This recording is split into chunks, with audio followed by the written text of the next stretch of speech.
I'm here to announce today that I'll be retiring from all international cricket. ২৪ বছর বয়সে সিডনির এই মাঠেই স্বপ্নযাত্রা শুরু ওসমান খাজার। আর এখান থেকেই আন্তর্জাতিক ক্রিকেটকে দিলেন বিদায়ের ঘোষণা। তবে অস্ট্রেলিয়ার প্রথম মুসলিম ক্রিকেটারের জীবনের গল্পটা ছিল বড্ড কঠিন। পাকিস্তানে জন্ম নেয়া ওসমান খাজা ছোট্ট বয়সেই পরিবারসহ পাড়ি জমান অস্ট্রেলিয়ায়। তবে তার বড় লড়াই ছিল নিজের পরিচয় নিয়ে।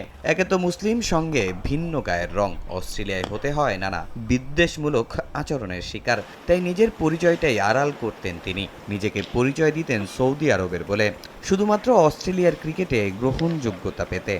I live just up the road from the SCG. আমি এসসিজির কাছেই থাকতাম। ছোটবেলায় একদিন দেখেছিলাম মাইকেল স্লেটার লাল ফেরারি চালিয়ে যাচ্ছেন। সেদিনই মনে হয়েছিল একদিন আমিও টেস্ট ক্রিকেটার হব। কখনো ভাবিনি আল্লাহ আমাকে সেই স্বপ্ন পূরণের সুযোগ দিবেন। আমি গর্বিত একজন মুসলিম, পাকিস্তানে জন্ম নেয়া মানুষ। আমাকে বলা হয়েছিল আমি কখনোই অস্ট্রেলিয়ার হয়ে খেলতে পারবো না। আজ আমি এখানে দাঁড়িয়ে। যদি আমি পারি তাহলে মুসলিম হিসেবে আপনারাও পারবেন। ২০১১ সালে এই এসসিজিতেই টেস্ট অভিষেক। এরপর ইতিহাস গড়েন ওসমান খাজা। ৮৭ টেস্ট, ১৫৭ ইনিংস, নামের পাশে ৬,০০০-এর বেশি রান, ১৬ শতক। কিন্তু সংখ্যার বাইরেও তার গল্পটা অনুপ্রেরণার। পরিবারের প্রতি কৃতজ্ঞতা জানিয়ে আবেগে ভেঙে পড়েন খাজা। বিশেষ ধন্যবাদ জানান স্ত্রীকে। And that grounded me through everything that followed. বাবা মা পাকিস্তান ছেড়ে এখানে এসেছিলেন আমাদের জন্য ভালো জীবন গড়তে।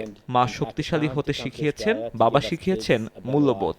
আজ আমি যা, তার পেছনে তাদের ত্যাগই সবচেয়ে বড়। আমার প্রিয় স্ত্রী র্যাচি, তোমাকেও ধন্যবাদ। অনেক ত্যাগ স্বীকার করেছো। এত বছরে পরিবার, সন্তান সবকিছুই তুমি সামলেছো। আমাকে এগিয়ে যেতে অনুপ্রেরণা দিয়েছো। তোমার প্রতি কৃতজ্ঞ আমি। Everything that goes on in the press. এবারের অ্যাশেজে নানা কটাক্ষ সইতে হয়েছে খাজাকে। পার্থ টেস্টে পিঠের ইনজুরির পর স্মিথের ইনজুরিতে অ্যাডিলেডে ভাগ্য খোলে তার। যদিও শুনতে হয় অনেক কথা, তবে ৪ নম্বরে ব্যাটিং করে প্রথম ইনিংসে ৮২ ও দ্বিতীয় ইনিংসে ৪০ রান করে দেন তার জবাব। খাজার অভিমান দেশের মিডিয়া ও সাবেকদের ওপর।